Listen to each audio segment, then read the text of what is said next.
guys, this video is all about classroom procedures and routines. It is my hope that this video brings you some ideas that you can bring directly into your classroom to get it up and running in a more smooth fashion. We are going to highlight the different areas that could use a procedure or routine. We're going to give you some options, and then I'm going to share my favorite. So let's get started. I think if you asked any veteran teacher what is the key to a positive and productive classroom environment, they would tell you that a school routine is crucial. Kids thrive off of consistency. And a little backstory, if I think back to the days that I did student teaching or my internship, we had a lot of different classrooms that we were in. And I would be, I have to be honest when I say that when I would go into those classrooms, I have more of a laid back personality in my personal life. And I remember walking into those classrooms thinking, my gosh, they are so strict. Wow, they're really picky. They really are type A, or they really care a lot about these little details that, are they really that big of a deal?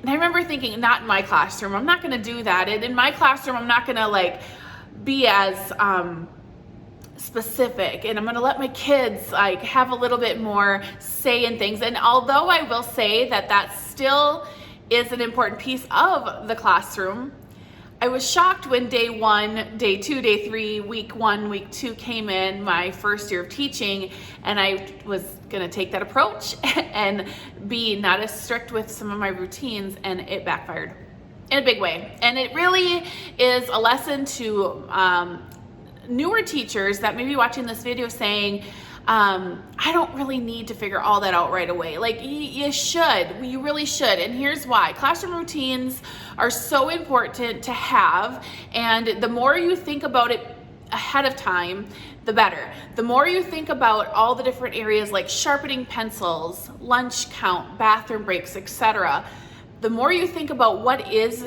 your policy, what is your students' procedures or your routines, the better, trust me. So let's dig into the first area. All right, let's talk about pencils. This is a hot topic because, as we know, pencil sharpening can be a pain in the butt. And do we want our kids up running over to the sharpener all day to sharpen their pencils that probably don't need to be sharpened, just to waste time? Or what are we doing with all the lost pencils? So a procedure, a routine for pencils is important, as silly as it sounds. So here are some different options I've heard of. So number one, I've heard of teachers using mechanical pencils. Of course, there's pros and cons to that, but mechanical pencils is an option. Maybe your other option is that they get to sharpen their own, but of course, again, pros and cons. Maybe that you provide little pencil sharpeners to the students in their desks. Maybe you have a sharp and a not sharp cup that they can go and just quickly exchange their pencils for when they run, or when their pencil does get dull, they can turn it in for a sharp. But one of the ideas that I particularly love to use is the idea of having 5 pencils to start the week. And the pencils go into little toothbrush holders. And on the outside of the holder is a number. Each student is assigned their number that they have all year. And at the beginning of the week, they get 5 sharp pencils in that toothbrush holder. And their responsibility is to keep track of those 5 pencils that they get to use all week long. And at the end of the week, they turn in their toothbrush holder full of pencils to you. And those that have all 5 pencils still in their toothbrush holder can get some kind of incentive, whether it be that I've seen teachers say they get to, take their shoes off for the day, or they get a little piece of gum, or whatever the reward is.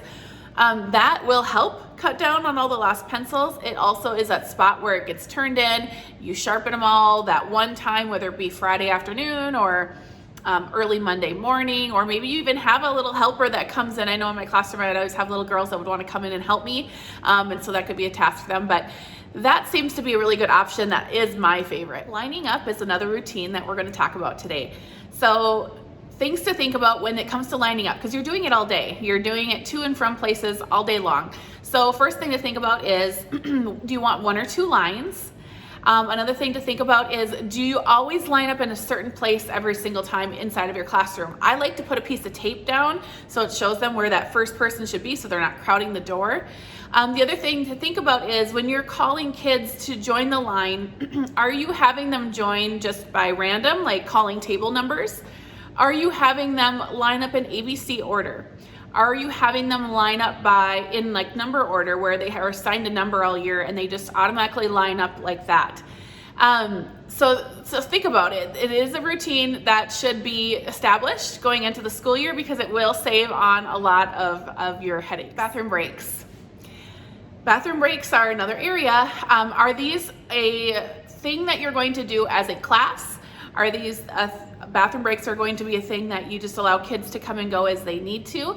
Do they need to ask permission? When can they go? Is it can they go during instruction time? Can they go during independent work time? When are the no's or the yeses if you're gonna have those? So things to think about. I like this idea from our Facebook group that was shared by a teacher in there. She said what she has is these little bathroom passes and they sit by the door. And when a child needs to use it, they take the bathroom pass and they set it on their desk and then they go and use the restroom. That way it's a great visual for both the kids and the teachers. The kids can see, yes, I can use the bathroom or not right now because there's a pass available. You don't want to have 7 kids leaving your classroom all at the same time because you know that there's going to be trouble there, obviously. But also for the teacher to see, okay, where is so-and-so? You can see, look at their desk. Oh, their bathroom pass is there. They must be at the restroom. Another thing that I have done in the past, but I think I like this bathroom pass idea better, is just a simple check-in and check-out sheet that's by the door. And what that looks like is it would be a class list and it'll say, it'll keep a record, time in, time out, and then the date. And I guess one thing that I did love about that is it did get the kids to practice their time. It also was an opportunity for me to see if there were kids that were overusing the restroom. Of course, you have to be careful with that because if a kid needs to go, they need to go, and that shouldn't be something that's dictated by the teacher.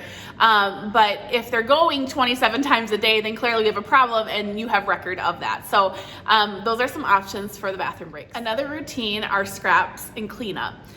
So sometimes we have projects that require a lot of cutting and gluing, and it's good to have a little routine for this. My personal preference is I like to have little garbage cans on each group of tables for the students. That's nice because I did have tables, and so that was a nice little space to, spread those out. Without something that would collect scraps at each table, you have a lot of up and down, up and down, up and down. You also have a lot of mess on the floor. I've also seen teachers that'll just say, you know what, and this is gonna sound crazy, but I kind of like the idea. When you have a scrap, you just throw it on the floor, and at the end, we're gonna have a race to clean it up. That's something you could do. I also love the idea of mystery scrap, which kind of goes along with this idea of just throwing the scrap on the floor and not worrying about it until the end.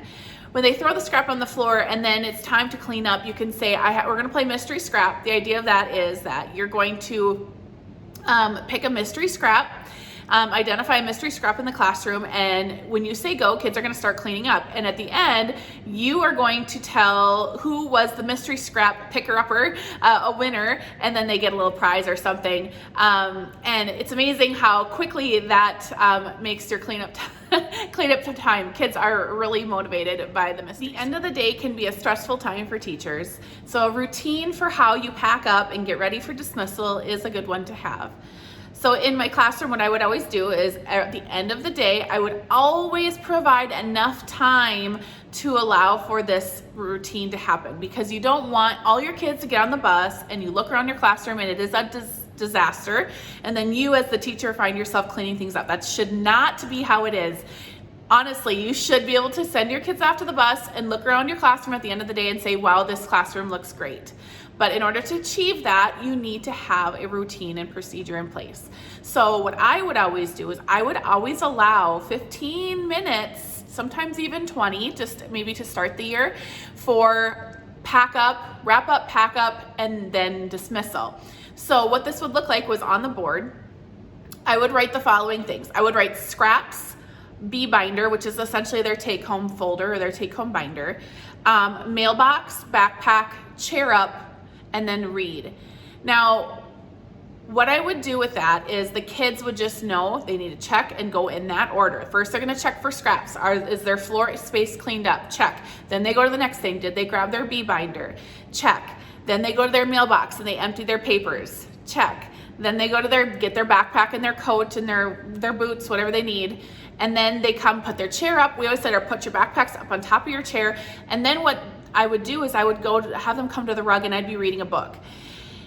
It was a simple enough incentive for them to kind of hustle through their tasks to get to the rug and listen to the book. The other thing that was nice about that is because I was reading, the kids aren't noisy and distracted during this process because they have to be kind of quiet as I'm reading the story. A lot of them are wanting to hear what I'm reading because we're picking up from where we left off yesterday. It was probably a chapter book.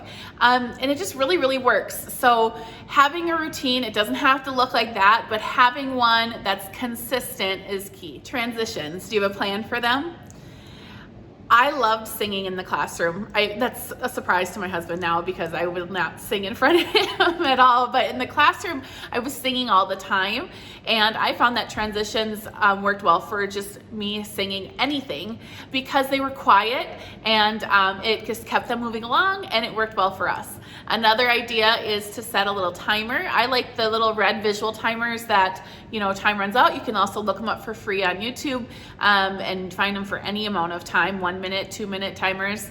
But having some kind of a plan for your transition time is smart. The mornings can be busy and chaotic, so having a routine here is going to be very, very important. You know that the mornings are when the phone is ringing like crazy. You've got notes being thrown at you left and right. You have kids that are wanting to tell you stories about the night before. You've got questions about different things. Kids need help tying shoes, whatever it is, the morning is busy, right? So having a routine is super important. In my classroom, what I would do is the kids would come in. The first thing they would do is they would drop off any important notes or papers for me in my basket. I had a basket on the corner of my desk. It was just there all the time. They didn't have to explain anything. They just drop it there. From there, they would put their backpacks away and they put their bee binders in their desk and they'd read the morning message. The morning message would essentially give them a task that they would need to do. Sometimes it was something as simple as just read a book at your desk quietly. Sometimes it would be if you have unfinished work sitting on the top of your desk, do it, or check your folder, depending on what routine you have there. Sometimes it would be that they would have like a spiral math review sheet that would review a concept that they needed to practice before they grabbed a book. So the morning message would tell them that. And then the other thing that they would do is they would do their lunch count. Their lunch count served as their attendance for the day. I've seen clip charts. I've seen where they move a magnet. I've seen where they sign their name underneath a certain column on the board. My favorite was just on the smart board. I had their names all listed along the side, and then they would drag it to hot lunch or cold lunch. And then any of the names that were on the side left over were the kids that were absent. It was a very quick and easy way for me to check that. Unfinished work. If you were a teacher in the classroom, you know unfinished work is a constant battle and it's something that can't just get complacent because it can quickly get out of hand. So having some kind of routine for this is important. So a couple of options. One option is that if you have seat sacks, they can store their unfinished work in a seat sack. Or maybe they have a folder in their desk for unfinished work. Or maybe they have a folder on the wall, kind of like this one, where each student has their own folder, and when something doesn't get finished, the work goes in there.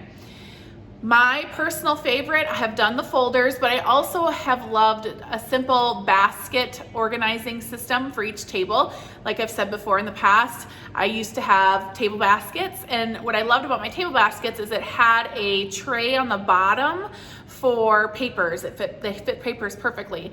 And so when work was not finished, the papers would slide on the bottom there. So for me as a teacher, it was a very easy way to visually just kind of scan the room, see which table had unfinished work, and I could easily pull it out quick and just say, okay, these 3 students have work to finish, and those are the ones that need to get it done. So the easier the better. Think about your options, think about what will work best for you, but definitely have a plan. If you've caught any of our previous trainings, you know that center time is a time that definite routines and procedures are needed.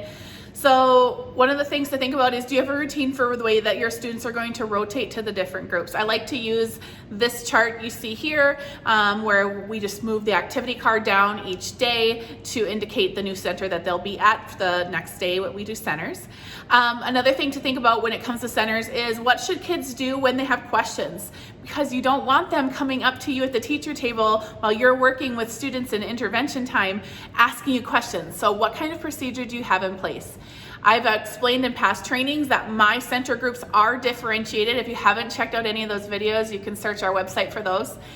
But because our groups are differentiated within the group itself, they can ask questions to those that are in their group, and chances are pretty good that the kids will be able to answer those questions. I have the rule of ask 3 before me, and that did cut down on a lot of the questions that would come in. Another thing to think about is cleanup. How do you expect your kids to clean up? I suggest having baskets inside of tubs that indicate specific places for everything to be, but definitely think about that before going into centers. And then the last thing with centers is, when they have their work completed, I love recording sheets because they are great for accountability, checking for understanding, but what do they need to do with it? Do they throw it back in the tub? Do they put them in their mailbox? Does it go to the unfinished work basket? Does it always get turned into you, done or not done? I've always said, when it comes to center time, having a task completely finished is not important to me, because the work that they are doing in the center is review. Therefore, my rule has always been, turn it into my hand-in basket, done or not done. But definitely think about what is going to work for you in your classroom when it comes to center time. A visual schedule is going to be probably one of the most important things in your classroom when it comes to procedures and routines, because kids want to know what to expect. They want to know what's coming up next. And you don't want them asking you all day, obviously, what's going to happen. They also, I will say, I think a schedule really holds the kids to a place of comfort in knowing kind of what their day looks like. So when it comes to routines and procedures with schedules, just have one and have it visual. I love this one because the cards, I can just print out all the different types of parts of the day, and I can easily switch those in and out from day to day as the schedule changes. But I also love having clocks next to them, because it's an easy way for kids to kind of learn time in a natural way, and they do use it. They're always looking at the schedule and then the clock and the schedule and the clock, and it's a nice visual for them. But whether it be that you use a pocket chart, you write it on the board, it doesn't matter. Just have one, have it visual to all the students. It will help a ton. Let's talk new students. You know they can come at any time. And if you're like a lot of districts in the country, they could come the day of and you have zero warning. And you know that the school day gets busy, and sometimes it's a complete scramble for getting ready for a new student when they're dropped off at your door. So even if your school provides you with at least a day's notice, it's helpful to have something in place where you are set up for success when it comes to new students.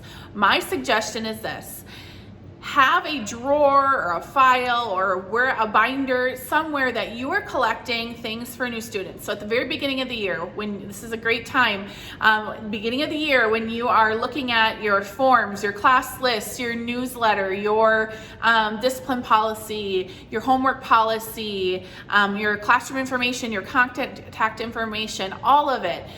Make several extra copies and just get them into folders as if they're being assigned to a student that you have in your classroom, but you don't. That way, when you have a new student, you don't have to go searching for all those forms. They are all set up and ready to go. Trust me, it will save you time and sanity. Substitute teachers. So when I was teaching, I had a folder that would have all of our substitute teacher stuff in it. So I would always have extra class lists in there. I would print off many labels of our names. In fact, that's a fun tip just in and of itself. Put Avery labels into your printer and put your class list, one name per label, and print off a ton of them, because you can use them for a lot of things: folders, labeling everything, but also great for name tags for subs. But have a folder that's just ready to go for sub. I like to include some of those tried and true activities that our kids already know how to use. For example, Toothy, because Toothy, the directions stay the same, the skill switches out. So once they learn Toothy, they don't need to be taught it again. That's a really easy substitute teacher activity to throw in. Put in your schedule in there, put in some of your routines and procedures. I think that if I was a substitute teacher, I think it would be so helpful to read ahead in a folder and say, okay, this is what they do for attendance. This is what they do when they are lining up for the day or lining up for lunch or when they go to recess. Like, have all those routines and procedures typed out right from the get-go. It will help alleviate all the planning, a ton of the plan time when it comes to preparing your sub plans, because a lot of that is already documented, ready to go, and it'll be a really important piece to your success this year. Like I said in the beginning of the video, it seems like this is all a lot of nitpicky things that do they really need to be planned out, but the answer is yes. Trust me, live and learn from my mistakes.